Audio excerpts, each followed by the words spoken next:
following podcast contains spoilers and words like gee, whiz, and gosh damn it. We watch a thing. We watch a thing.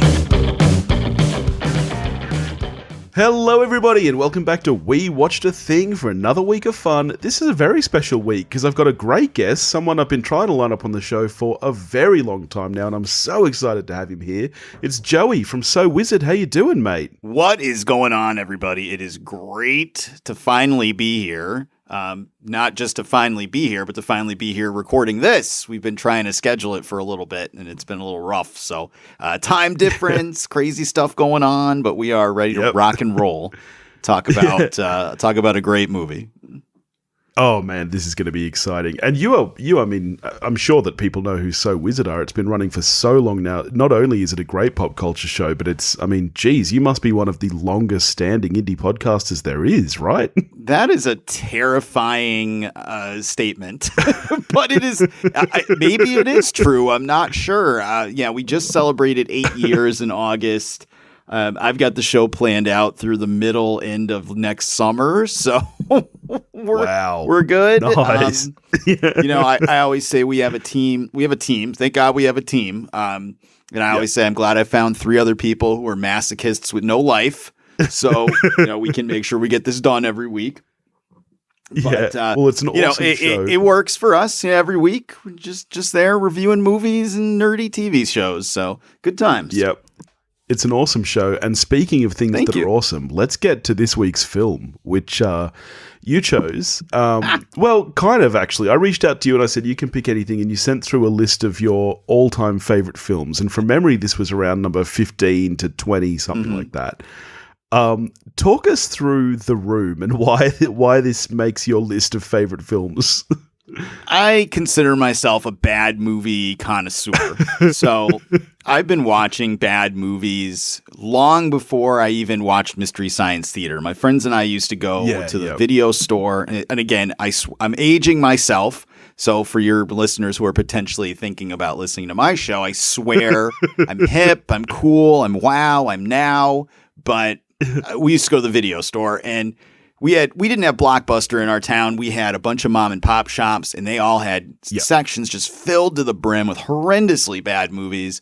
And that was just our thing. Half day of school, walk over there, get some snacks, spend probably more time picking out the movies than watching them, and just trying to find the shittiest movies on earth. So I've always been a huge bad movie fan. And this is, in my opinion, I agree. I don't know what reviewer it was that said it, but it's been passed around forever, is the Citizen Kane of bad movies. This is the worst movie from start of production to finish. This is a disaster in all the best ways. Yeah. Absolutely. It's not a movie like Sharknado or something. Like somebody says to you, "Oh, I love bad movies. I watched Sharknado the other day." Like, no, you don't really conceptualize like something like this. This is something completely different.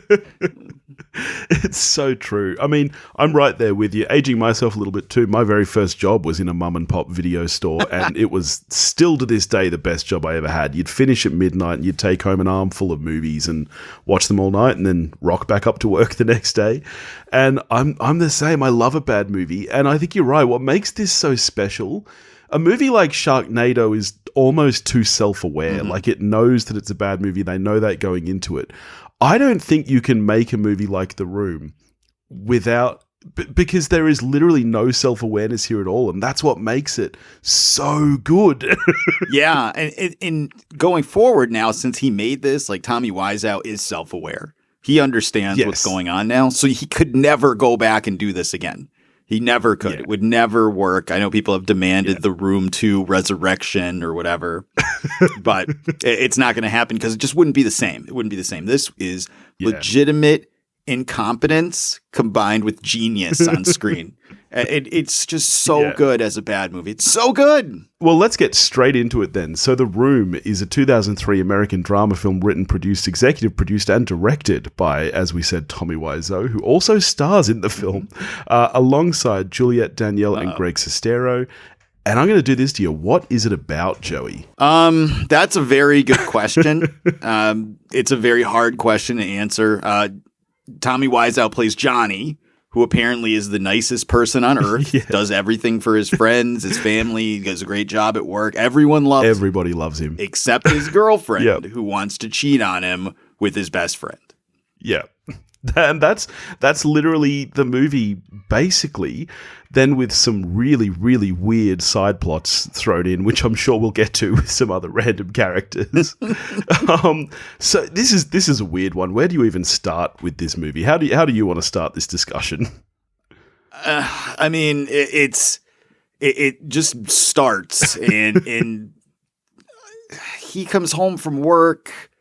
And it's hard to just describe and like talk about. You really do have to watch it, so that's not very exciting for a movie discussion podcast. But it's hard to describe to someone who's never seen it. Like I said earlier, like someone can't conceptualize this. Like it's so poorly acted and written, and it doesn't barely make any sense. So he comes home from work.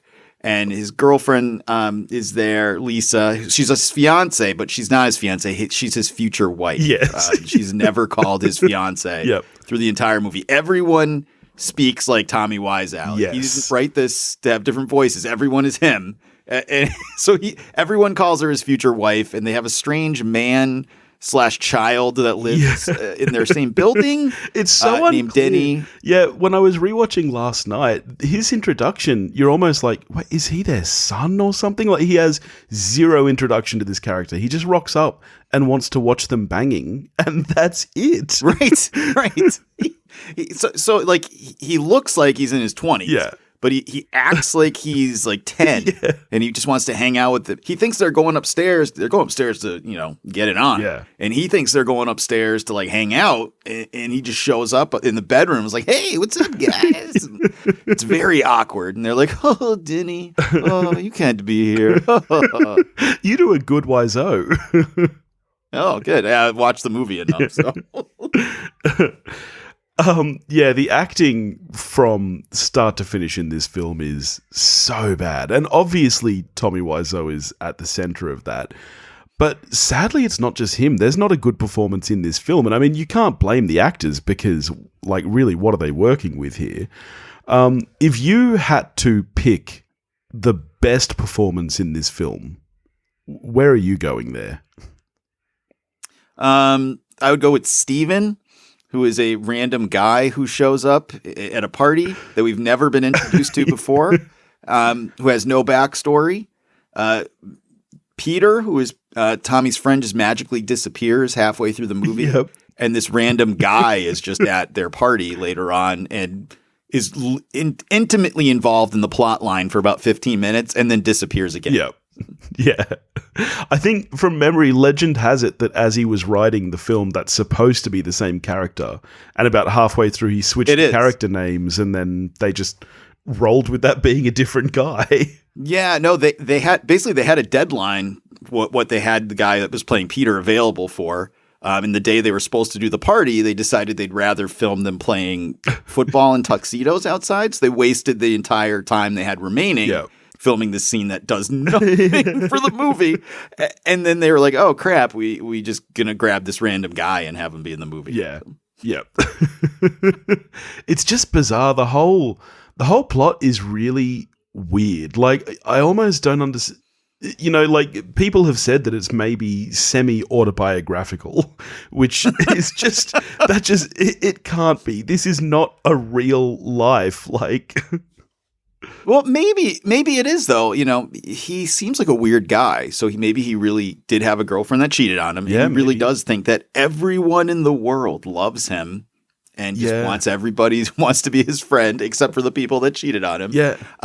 The best part of the beginning of the movie is it is a pure endurance test. Like we've said multiple times, this is not baby's first bad movie. Like, this is not something you're going to put on for somebody that hasn't really experienced bad movies before. Because there's 3 graphic sex scenes in the first 20 minutes of the movie.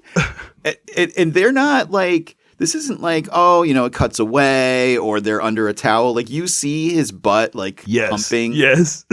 And I hadn't actually noticed this until last night when I was watching it, but I was fucking howling laughing. I had to bite a pillow. I was laughing so hard because I was going to wake up the family.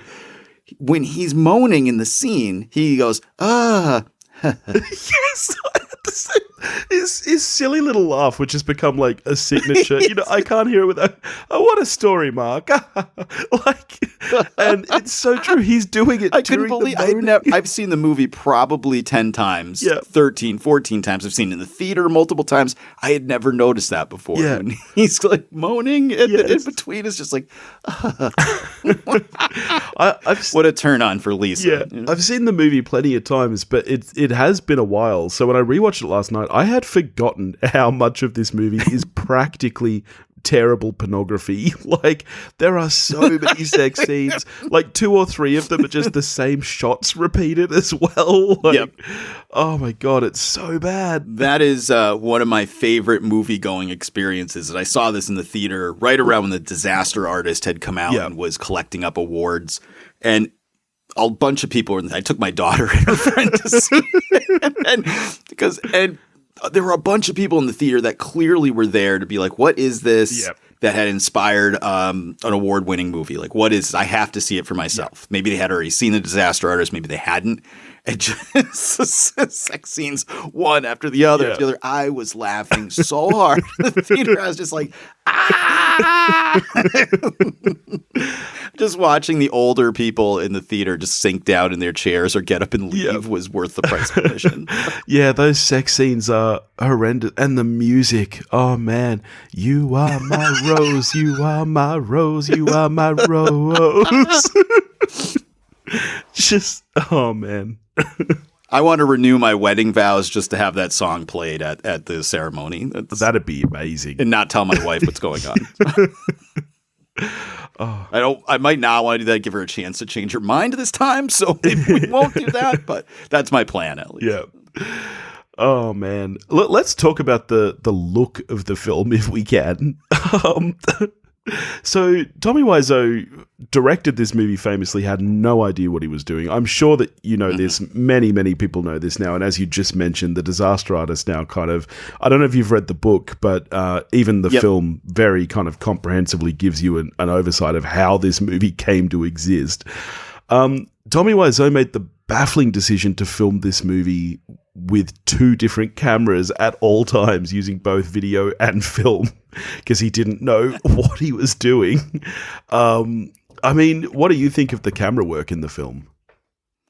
It's bad and it's hilarious. I love the green screen roof. Oh my God. Like they have a roof set that's on a green screen background of San Francisco. When they were in San Francisco, I'm perfectly able to just go on the roof and shoot. My son walked in the room at some point. He always seems to only come in the room when I'm watching like the worst stuff on earth. And he sat down and he just kind of stared at the screen. And this was right around when Chris R had showed up to get money from Denny. Yeah. So he was just laughing, and then he's like, "Is that a green screen? Like, what is this?" And he's like, "Is this movie supposed to be like this?" And I was just like, yeah, kinda. And he just shook his head. I was like, why do you watch stuff like this? And he just left. What kind of drugs? That's right. Yeah, it's such a baffling decision to make this fake roof set with, as you said, green screen, when they literally could have just gone up to the roof of this building. And that's the most insane thing about this movie, is that this is like, yes, it's terribly made. It's not low budget though. Like, I mean, in the grand scheme of things, it's not Infinity War, but there was considerable money spent on this movie. And even like the film crew were like a proper hired film crew. This wasn't him just getting friends together and, you know, throwing a camera at something. And that's why it's so amazing that this movie came out the way it did so badly, because like there are some movies you watch where even though they're terrible, you can feel that at least the actors are having fun and that the crew really care about what they're doing, that they maybe think they're making something better. What makes this movie really work is that this is one man who thinks he's making the greatest film on earth, and every other person involved is putting in zero effort because they know how bad this thing is. Like, this thing could have looked great with a proper crew like this, but they're just like, nah, this isn't worth our time. No, and it's just hilarious. Like, he heard somewhere that movies shoot on sets. Yeah. So that's it. He's building sets. It doesn't matter. Somehow he got $6 million to make this movie. Yeah, selling leather jackets is his story. So legendarily, or the legend of this movie is he had a billboard up for like years that cost him $5,000 a month, which was literally just the movie covers. It's a picture of his face. Yep. So no description of what the hell this was, but he paid $5,000 a month for that. Where did he get that money? It's crazy. It's this crazy like legend. And then I know he had mentioned wanting to upscale it to 3D. When when all the 3D movies were the rage, he wanted to re-release this in 3D, but he just said it's not worth it. It wasn't shot that way. He'd have to remake the entire movie. Wow. So that was actually a rumor that was going on. Well, he's going to remake it in 3D. I'm glad that never happened. Can you imagine during that sex scene, Tommy Wiseau's gross, ugly old butt coming out of the screen towards you? Just so nasty. Yeah, you're right. Because I remember hearing the story about that billboard, and especially when you read the book, The Disaster Artist, I think, which is written by Greg Sestero, who plays Mark, it is evident how embarrassed and ashamed some of these people were for being involved with this movie once, because Greg was kind of friends with Tom and he agreed to do it as a favor. And it's really sad because he actually had a little bit of an up and coming acting career. And he just thought no one would ever see this movie. And then all of a sudden there are billboards and he's trying to submit it to the Oscars. And it's... Yeah, I know Lisa disappeared for years. Like she did just persona non grata. She finally came back to social media a few years ago. But I mean, Greg and Tommy have made a career out of touring with this thing at this point. Yeah. So it's hard to really feel bad for either of them. Oh, yeah. Yes, absolutely. Yeah. Maybe Chris R is the one to feel bad for. He was trying his best. But. Have you been to any of the more kind of... You mentioned that you've seen it at the cinemas a number of times. Have you been to any of the more kind of theatrical showings where you do things like throw spoons and shout at the screen? Yeah, I have. I don't know the audience participation stuff. So, if you wanted me to, I could sit here with my eyes closed and do Rocky Horror with all the audience participation lines off the top of my head. Right. No problem. Even though it's been a long time since I've, spent midnights on a Saturday doing anything other than sleeping. But that was actually how I saw The Room for the first time, was I saw it in a movie theater. We had heard of it.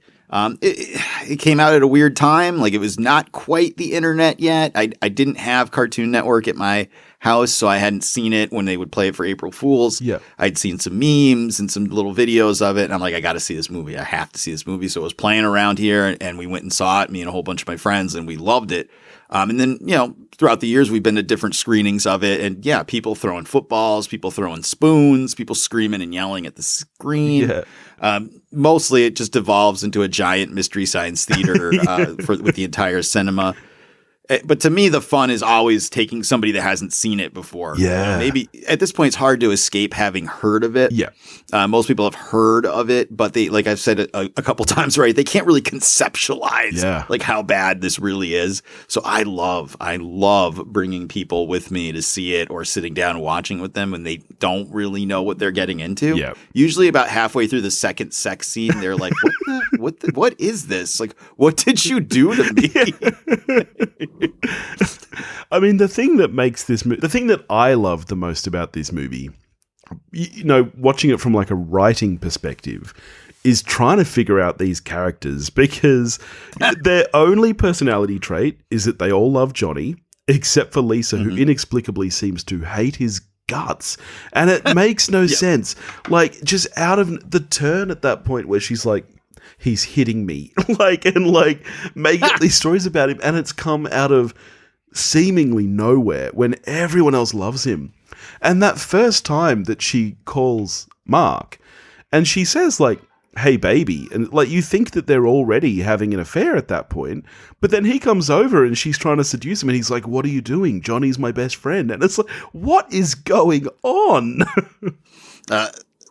Probably my favorite line in the entire movie, and not that the whole movie doesn't just slay me every time I watch it, but I forget what happens. Something happens where she does something with Johnny, and then she ends up sneaking off to call Greg. Yeah, or Greg. Yeah, And she's like, "Hey, baby, I miss you." And he's like, "I just saw you."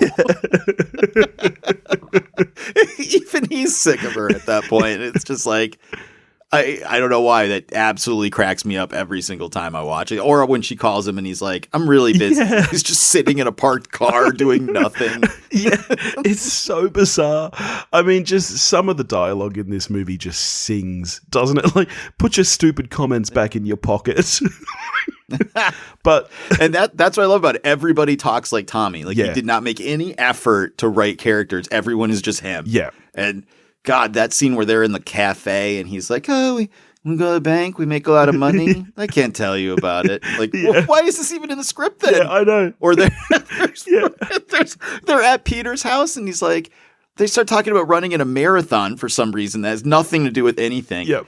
And Greg Sestero's like, "Oh, I ate so much food that day." They seem like they're improv. Yeah. You know, "Oh, I ate so much food that day." Tommy just like kills the whole scene by being like, "Oh, the barbecue chicken and all that rice." Yeah. Like, what? The whole scene just screeches to a halt. It's incredible. Like, that was the take they kept in. I That know. was the improv Yep. take they kept in. Like, oh my God. It's so bizarre that This is the beautiful. In its ineptitude, this is beautiful. The best bit to me is when they're in the cafe. It's like, I can't talk about it. So anyway, how's your sex life? It's like just that turn. It's just insane. Do you think that there is a world where this movie, okay, so like this story, this plot, someone has pitched this plot and a studio for some reason has gone, "Yep, I'm in." Do you think there is a world where this story could have worked in the hands of a better writer? Yeah, I mean, sure. If somebody else completely wrote the script and the story, it's pretty basic. You know, Yeah. the guy gets cheated on by his girlfriend with his best friend. It's very basic storyline. But I mean, I think even today, Tommy Wiseau might have been able to walk into some streaming service and pitch this movie in the year 2022. Well, and yeah. maybe have gotten it. You know, Yeah. This would be a Shudder original or something right now. Like, this would be on something. You know, I don't know what streaming services you guys have over there, but we've got a lot of shitty ones. You got your big ones, and then there's those weird ones. So like, what is that? Yeah. What, your show's on Roku? Like, what are you talking about? Quibi, somebody would have put it on somewhere. Like that. That's the way the world is right now. But Yeah. I don't know. In 2003, but then again, you never know because he was so nuts. He may not have ever went for that. Yeah. He wanted it on the big screen. He's like, he thought he was the next Scorsese, so he may have just said, "No, I'm not putting on streaming. No way." Yeah. He thinks he's Tom Cruise or something. So. It's so true. I mean, honestly, even some of the big streaming services, this isn't that much worse than a lot of the stuff that goes to Netflix these days. Like, and at least this is fun. Yeah, I mean, I don't know if you guys have Tubi over there, but Tubi has some horrendous movies on it. I just saw and they're the other they're day. Tubi originals. Yeah, I just saw the other day that Tubi is making an adaptation of the Depp Heard trial. Like, that's They have insanity. a sequel to War of the Worlds that's really bad. I watched that the other night. It's like one of the Baldwins, not Alec Baldwin, one of the other Baldwins. Right. One of those that didn't shoot anybody on set is like a general in it, and they have reused special effects from some other movie. Oh God, it's horrendous. But so there would have been a market somewhere for this movie. Yeah. They would have found a way to release it. The most insane part of the journey of this film for me is the fact that he hired a cinema to play this movie for 2 weeks just so that it was eligible for Oscar nomination. For Oscars. Like, that is the most insane bit to me, that even by the time, like, you can understand someone with kind of delusions of grandeur as they're writing something being like, this is amazing. You know, even while they're filming it, you're in that zone of, you know, like seeing it all come together. But it is so hard to imagine a world where anybody, even the maker of this film, watches this film from start to finish and thinks that it is Oscar worthy. And the scary thing about that is we may have never heard of this movie ever. Yeah. some guy who happened to be really into bad movies just stumbled upon it one day in the theater close to the last day it was playing. I think it made like $40 the entire 2 weeks it was there until this guy stumbled upon it. And here we are. Yeah. Yeah. Well, let's nearly 20 years later, we're still talking about this movie. Yeah. I mean, that's absolutely true. Like, say what you will about this film. How many movies from 2003 still get spoken about today? Not many. I mean, okay, Raimi's Spider-Man, I think, was 2002, and that's still in the zeitgeist. But, it's not common. Let's get straight down to it then. Out of 10, and I'm really, really interested in this bit, how are you scoring The Room? Because... Oh, this is a 10 out of 10. This is 10 out of 10. You cannot make a better movie than this. For a bad movie. A good bad movie cannot be better than this. Yeah. This is the best one of all time. I agree with you 100%. You could not do this if you tried to. Like, people have tried to make bad movies to be fun and stuff, but it doesn't work. Like, you need, like I said at the start, it's the authenticity with which this film is made that makes it what it is. I'm an 8 out of 10. I had forgotten how many repetitive sex scenes there were. I had forgotten just how much fun Denny's drug dealing encounter is. What kind of drugs, Denny? Like, just some of the worst acting of all time. You can't watch this movie and not have fun with it, I think. If you are the kind of person who, like you say, this isn't somebody's first bad movie.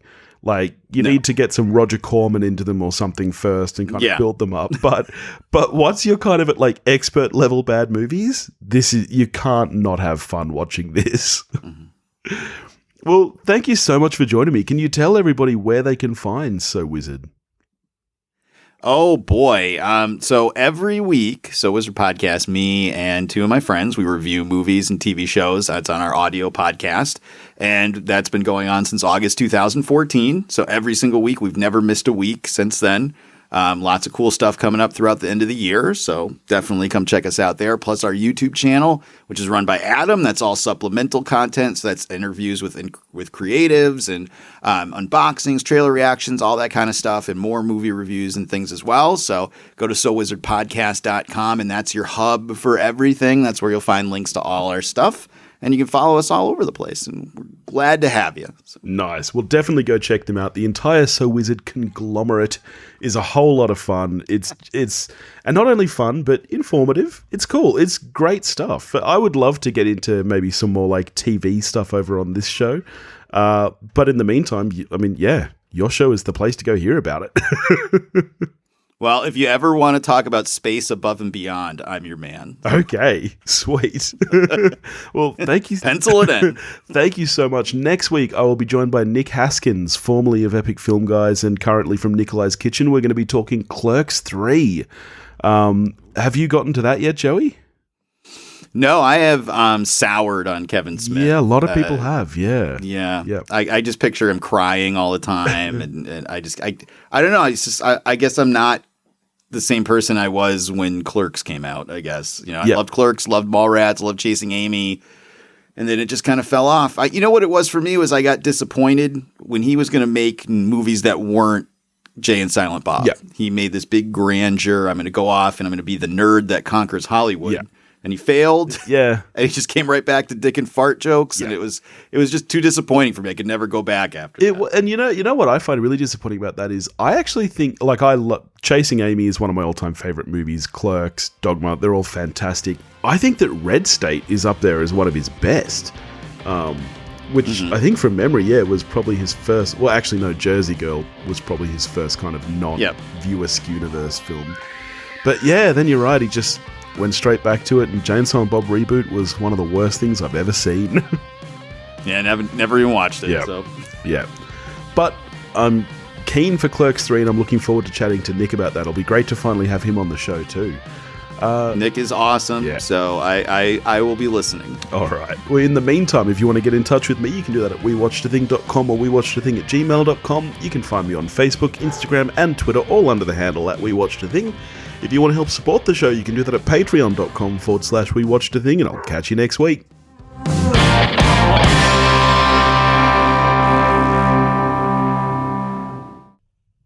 You're still here? The show's over. Go home. Go. But if you can't get enough of We Watched a Thing, why don't you check out our Patreon page? There's tons of behind-the-scenes content, heaps of bonus episodes. You can get full, unedited videos of each episode recording. You can pick a movie for me to do on the show, or even come and join me while I talk about it. So why don't you head over to patreon.com/We Watched a Thing. Go watch a movie.